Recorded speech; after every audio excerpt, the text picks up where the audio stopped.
আমার মানে ভালো থাকা না থাকাটা মানে এখন একটা মানে খুব চ্যালেঞ্জিং ব্যাপার হয়ে দাঁড়িয়েছে। গত রাতে এমন একটা রাত গেছে অভিশপ্ত বললেই চলে। হ্যালো গাইস, কেমন আছো? আমি প্রিয়াঙ্কা চলে এসেছি প্রিয়াঙ্কা লাইফে। তোমাদের সবাইকে স্বাগত জানিয়ে শুরু করছি নতুন একটা ব্লগ।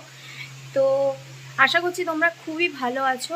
আর আমার মানে ভালো থাকা না থাকাটা মানে এখন একটা মানে খুব চ্যালেঞ্জিং ব্যাপার হয়ে দাঁড়িয়েছে। তো সবটাই তোমাদের সাথে শেয়ার করব।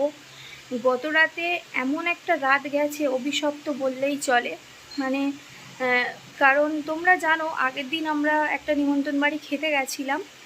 আর তারপরে রাতে এসে খাওয়া মানে এসে ফ্রেশ হয়ে তিনজনে এক ঘরেই এখন এক রুমেই এখন থাকি গরম পড়ার জন্যে।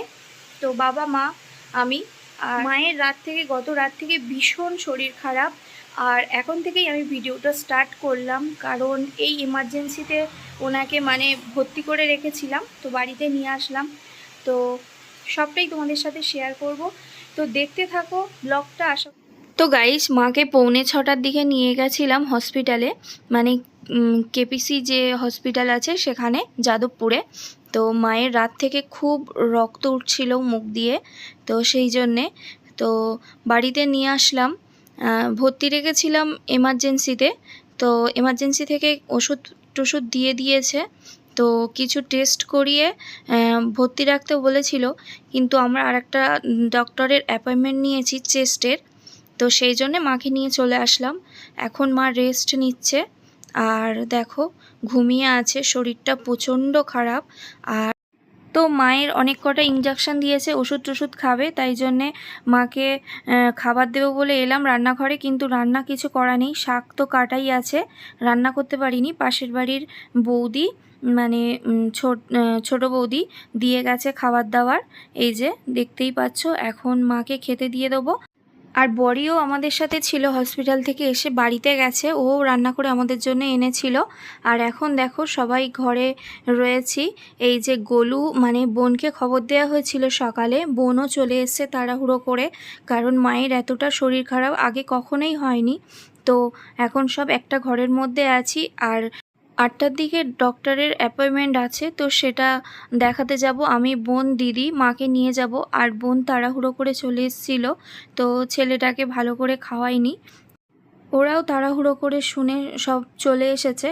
তো এখন ও ছেলেটাকে খাইয়ে দিচ্ছে, আর ও 2-4 গাল খেয়ে নেবে, কারণ ওরও ভালো করে খাওয়া দাওয়া হয়নি। কারণ মার শরীর খারাপ, মাথার ঠিক ছিল না আমাদের। আমরাও দুটো করে খেয়ে রেস্ট, আমি তো চোখ বন্ধই করতে পারিনি। আর এদিকে দেখো আগের দিন বলেছিলাম যে দাদার শরীর খুবই খারাপ ছিল, মারও তার সাথে, কিন্তু এই যে দাদাও দেখতে এসছে মাকে। আর বোনের হাজব্যান্ড, বোন তো এসছে। তো সবাই মিলে এক জায়গায় আছি, কিন্তু মনের মধ্যে না কোনো শান্তি নেই, মনটা খুবই খারাপ। তো আমাদের কারোরই সারা রাত কোনো ঘুম ছিল না, বাবা মা আমার। তো অনেক সকালবেলা উঠেছিলাম। আর এখন মাকে রেডি করিয়ে দিয়ে বোন রেডি হচ্ছে, দিদি রেডি হয়ে গেছে, আর আমিও রেডি হয়ে নিচ্ছি, কারণ ডাক্তারখানায় যেতে হবে অনেকটা দূরে। তো গরমটাও বেশ ভালো পড়েছে, দেখো মা শরীর খুব খারাপ। আর এই যে আমি রেডি হয়ে নিয়েছি, এখন রিপোর্টগুলো যেগুলো করানো হয়েছিল আজ ভোরে, তো সেগুলোই ভালো করে চেক করে দেখে নিচ্ছি। এই যে দিদির মেয়ে সব কিছু দেখিয়ে দিল। এই যে আরেকটা রিপোর্ট এসছে মায়ের, তো সেটাও নিয়ে নিলাম। আর সবগুলো নিয়ে চলে যাব এখন। আর এই যে মাকে ধরে বোন আনতে গেছে, তো পরিস্থিতি যেমন কেমন অন্যরকম হয়ে গেছে।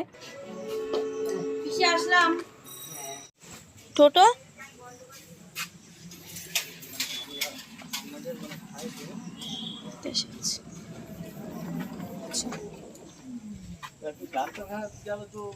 নাম আগে থেকে লেখানো ছিল না?